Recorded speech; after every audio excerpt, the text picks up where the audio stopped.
Exciting. Guy Bloom is here. He's one of the directors of Living Brave Leadership and Living a Brave Leadership. And Guy's worked with a number of organisations around leadership, around issues to do with change particularly. And so over the course of the next 30 minutes or so, he's going to give us his experiences of how working with and supporting leadership teams matters, particularly in some uncertain environments. And we've talked a lot about change, we've talked a lot about uncertainty today, we've talked about lots about things which are going on which are outside of people's control. So what does that mean for our leadership teams? Hand over to Guy to find out. Welcome, Guy, to the stage, please. Well, thank you very much. Thank you. I normally start off with a joke about a parrot, but I don't know if you're my audience. Do you think we could be up for it? Quick intelligence test. See how it goes. 2 parrots on a perch. One of them says, "Can you smell fish?" Come on, perch is a kind of fish. You're not my audience. Right. Available for bar mitzvahs and after dinner speaking. So let's crack on. This is me. That seemed like a really good idea when I was at my home because the monitor was only that big, but now I've seen it up there. It makes me look like a bit of a maniac, especially as I'm looking at myself, which is even more fundamentally disturbing. And I've got a book coming out, which is really important because this is what it's all about, Living Brave Leadership. And living brave in the context of helping leadership teams has basically become my life's work. It's what I'm about, it's what I stand for, it's what I represent. And so I'm going to give you what I believe is something that is truly heartfelt. It's not just an intellectual exercise. I truly believe it. And of course, just because I truly believe it doesn't mean it's true. But it's an opinion, and it's maybe a tool, a way of thinking. It's a catalyst. With a bit of luck, it'll reinforce some of your thinking, might generate some curiosity. And if anybody has a paradigm or an epiphany, please stand up and let me know, because that'd be awesome.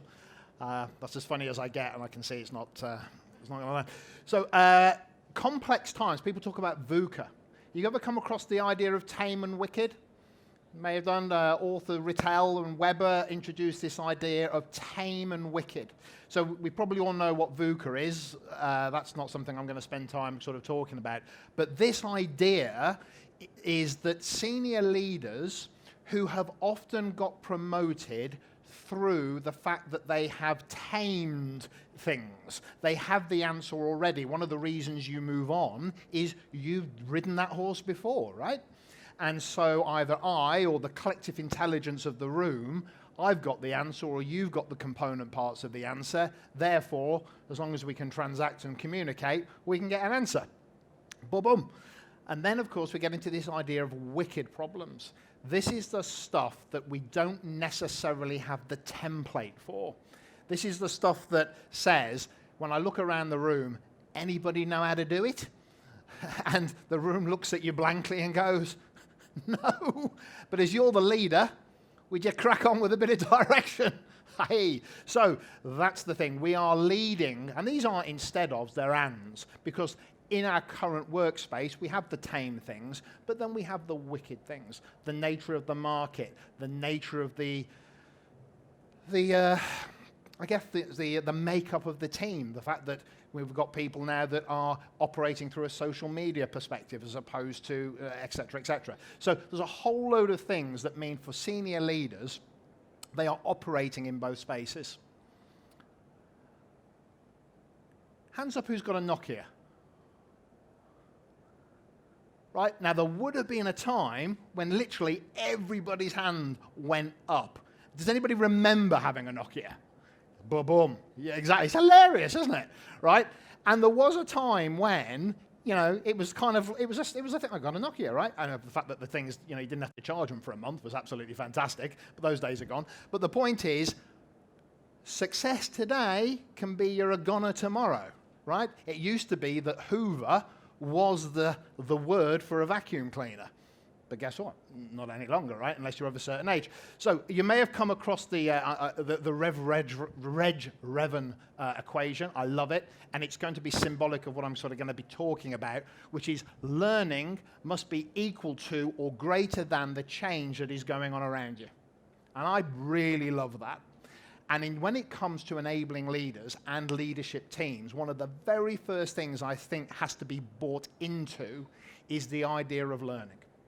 If you as a leader or a team are not seeing learning as a craft, and that whole idea of our ability to learn from each other, from the situation that we're in, and learning to be something that actually is a strategic imperative and not just that something that's done on a course, then actually it can be quite difficult to help senior leaders. They've got to buy into the principle of it. And we can do that through shock and awe. We can also do that through, intelligence. But agreeing that learning is a good idea is a little bit like saying, I know I should be fit, and I've got a £55 direct debit going out of my account and I haven't been for a year. It's easy to agree with, but actually a lot harder to sometimes get people to actually action on. So I'm coming from the perspective of both tame and wicked complexities that people are dealing with. I'm coming from the perspective of what seems to be strong and solid can be different tomorrow. And I'm coming from the perspective of, as an individual and a team and a culture, we have to buy into the idea that we have to be able to learn at pace. Does that resonate with people? Can I shine the red dot on you if you agree? No, that would be too much. So, here we go. I reckon that there's a lot of people with a lot of anxiety. Would that be fair? I'm absolutely convinced that 50 years old, which I know you find difficult to believe as you cry, no, Guy, that can't possibly be true, but at 50 years old, I've now come to see that when I was younger, everybody that was above me looked brave and certain. But now I deal with those people, and I'm actually coaching them, or I've got them on programs, I've now come to understand that, yes, there are elements of what they're doing, those tamed elements where they have that bravery, that certainty and that security. But between me and my kind of team, we're coaching hundreds of people. And, anybody in here not got any doubts or fears? Hands up and announce yourself and we shall all read your book. Because the reality is we've all got them. And in this time, they're becoming magnified, I think, by a lot of the timelines that exist. So I think that's really worth understanding. Yes, you've got to learn, but you've really got to accept and be willing to bring out into the open the fact that there are anxieties and there are fears and there are doubts. And the healthy teams and the healthy cultures and the healthy executives I work with either are doing it or learn to do it, which is to acknowledge where they feel brave, where they feel confident, but where they feel doubt, where they feel anxiety, and that's part of their share, which gives a permission to other people to go, do you know what, me too. Hard to put in learning if you don't recognize your own context. So,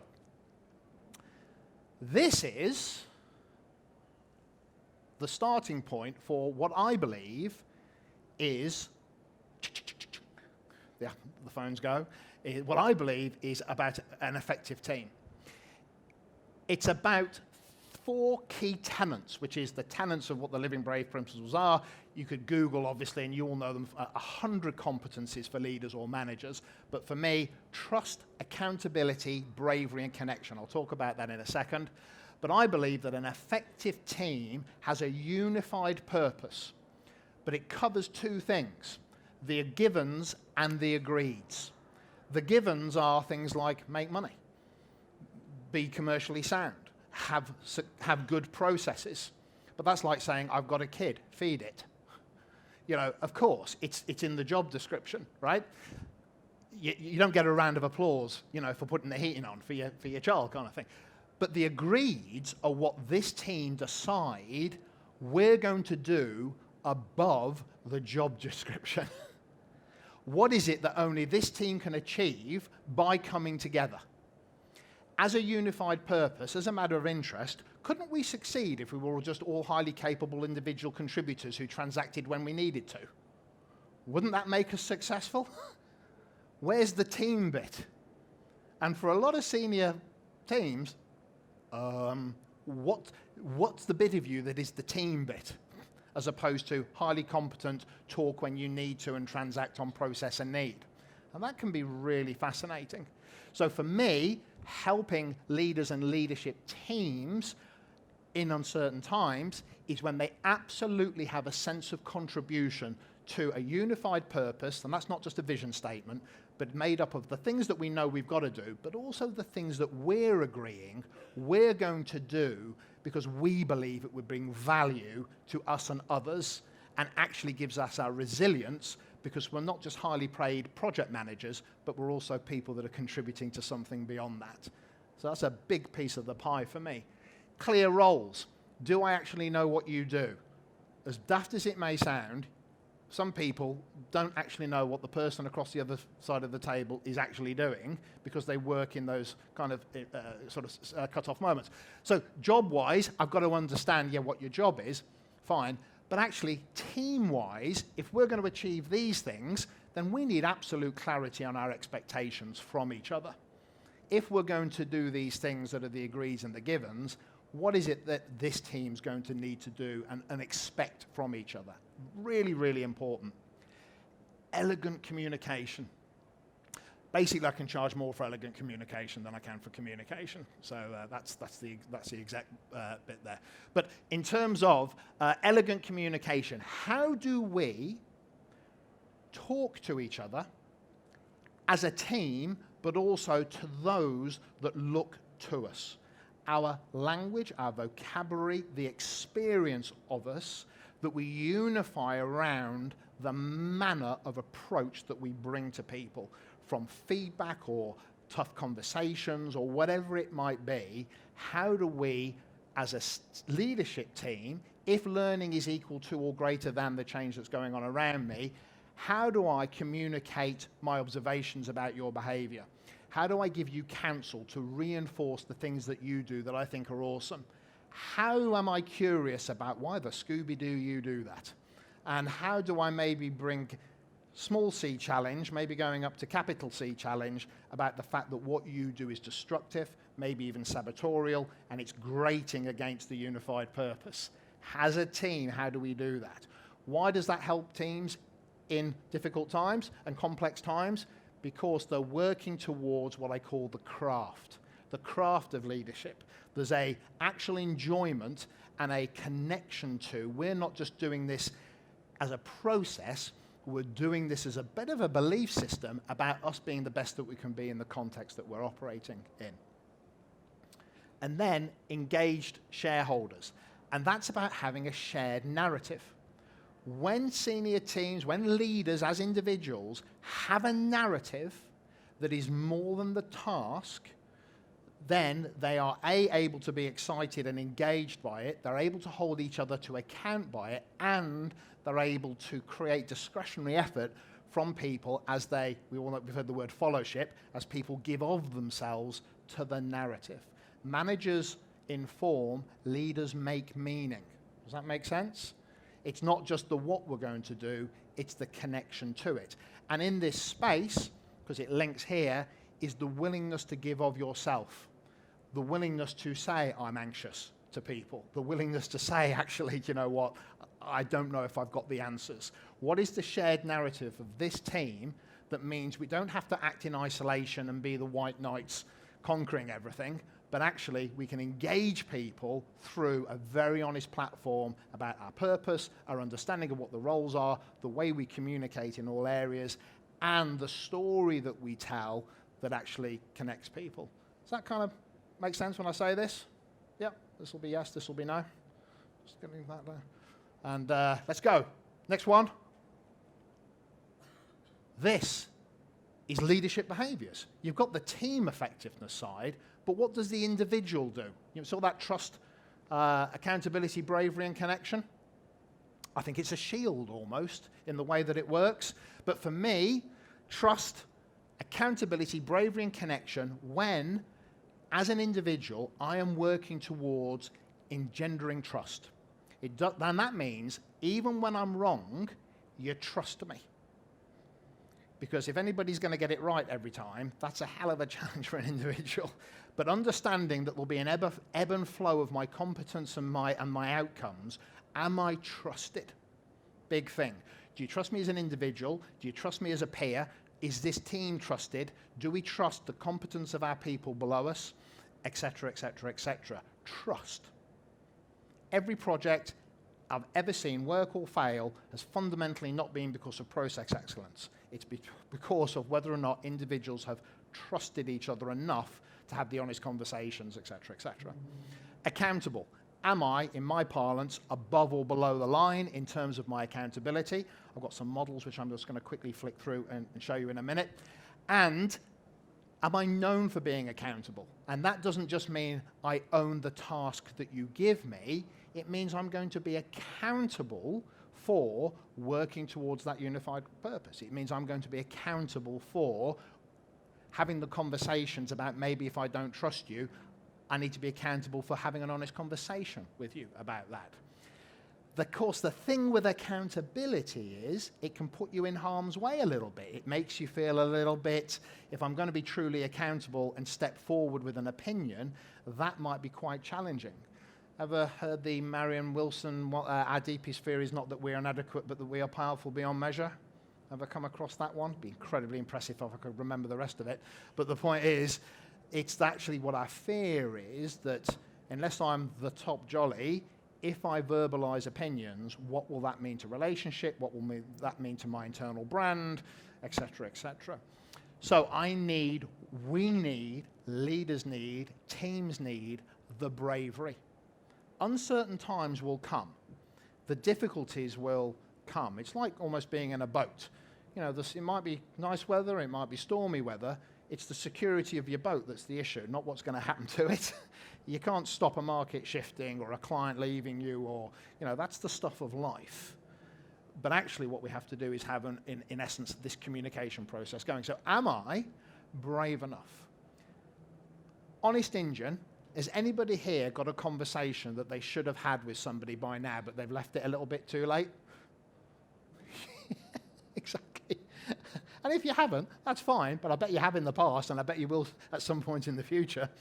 And multiply that out by, well, the seniority in the rank, put a magnifier of 5 or 10 on the importance of those conversations to changing the way things are around here. When I ask any senior team, anybody should have said something to a peer that they've let go? Hands go up. Anybody say something to a direct report that they haven't because actually, you know, they kind of need them to be fully engaged? All the hands go up.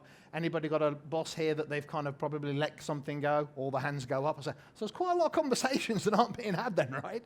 When you multiply that out, the complexity of the environment and the space that you're in won't change, but your ability to engender trust, be accountable, and to be brave, and that doesn't mean, you know, up the revolution, you know, the last 3 people to say it got sacked, I'm going to be the 4th.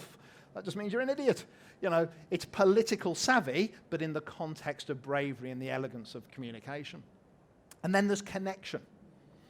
Why is it that individuals and teams have real impact over others?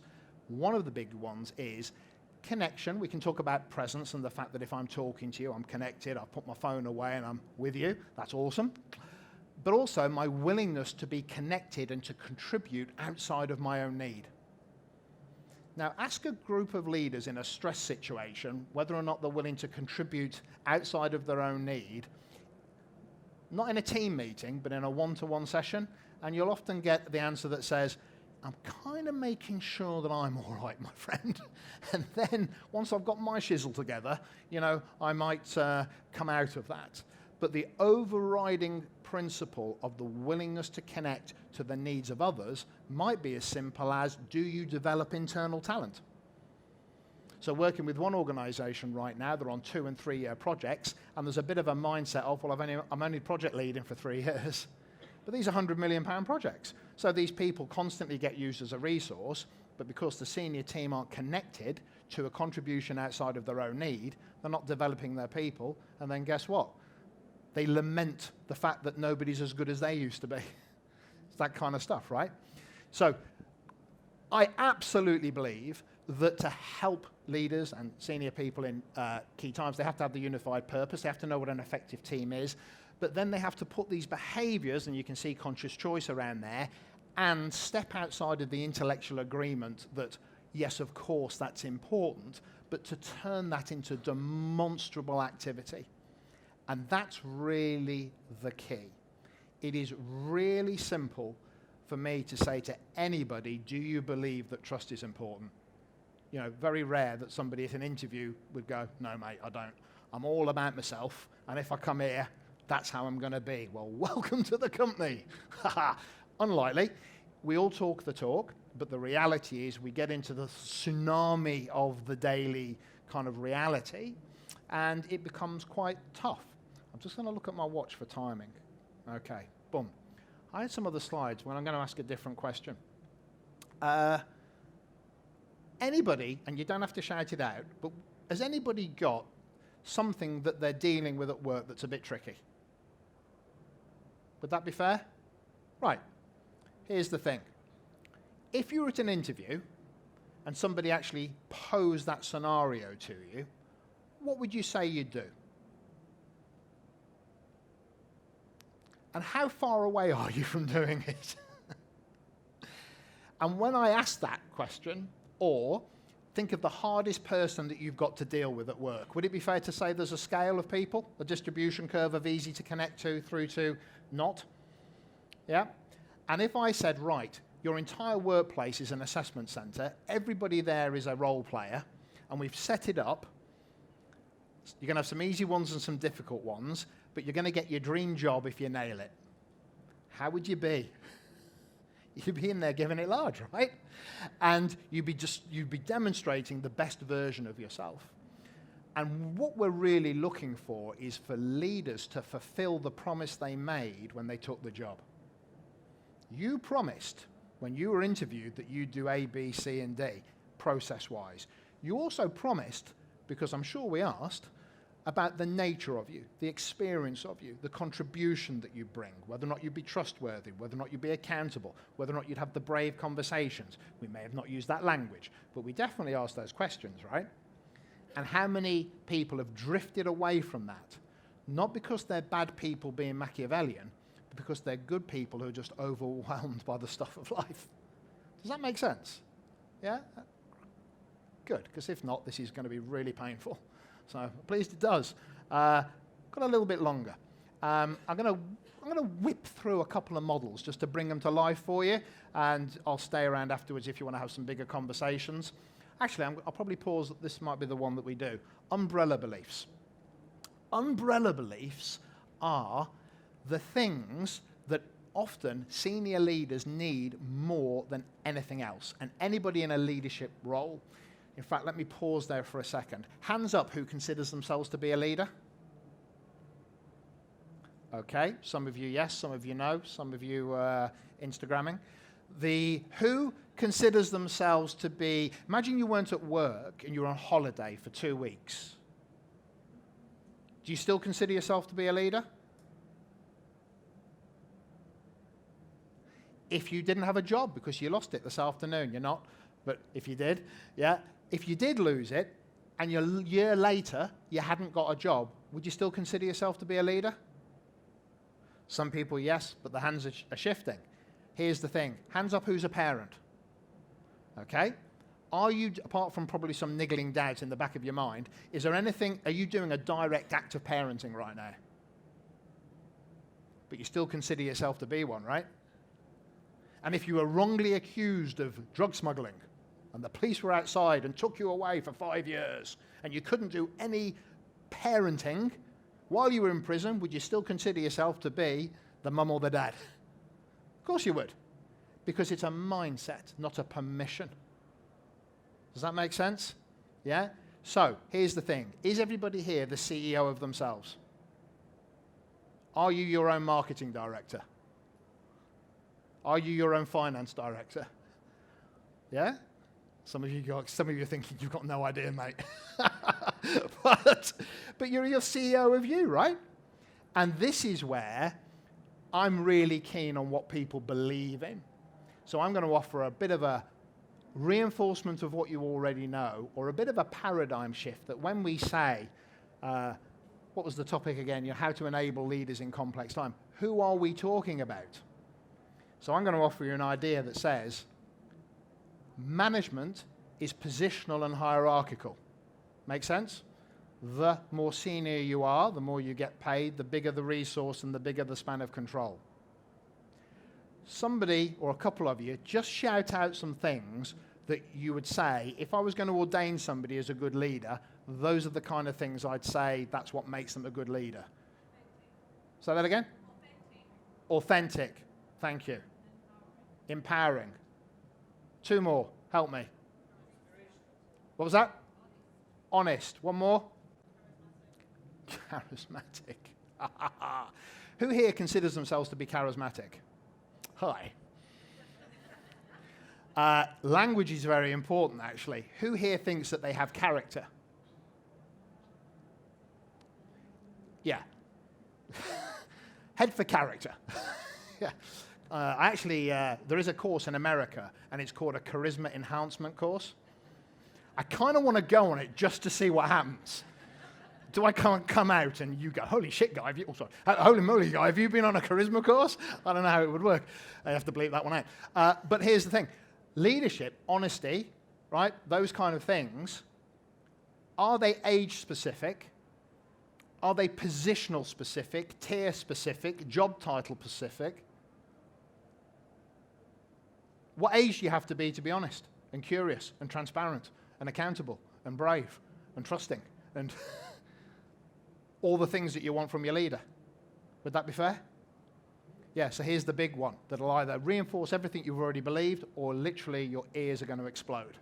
Okay? And that is that leadership is behavioral and the mindset and requires no permission.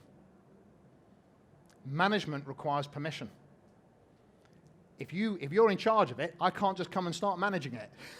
It requires permission. But in terms of me turning up wherever I am and being honest and transparent, charismatic might be a bit tricky, but bringing my real character, etc., what age do I have to be to do that? So what I'm very interested in is actually not saying that leadership sits at that level, let's put all the energy into that, but actually saying management sits at levels, but actually we will all be judged as leader of self, how I turn up, the contribution I make, whether or not I can be trusted, whether or not I'm accountable, whether or not I'm brave, whether or not I am connected to a need outside of my own. And when we do that, things start to change quite dramatically. So one of the umbrella beliefs, and an umbrella, by the way, well, why am I explaining that to you? You know that. An umbrella is bigger than you are, but when you believe in something bigger than you, it enables you. Checking time. Should I stop for... Let's take some questions. On that note, thank you very much. Yeah, great stuff. Guy Bloom, ladies and gentlemen. Thank you.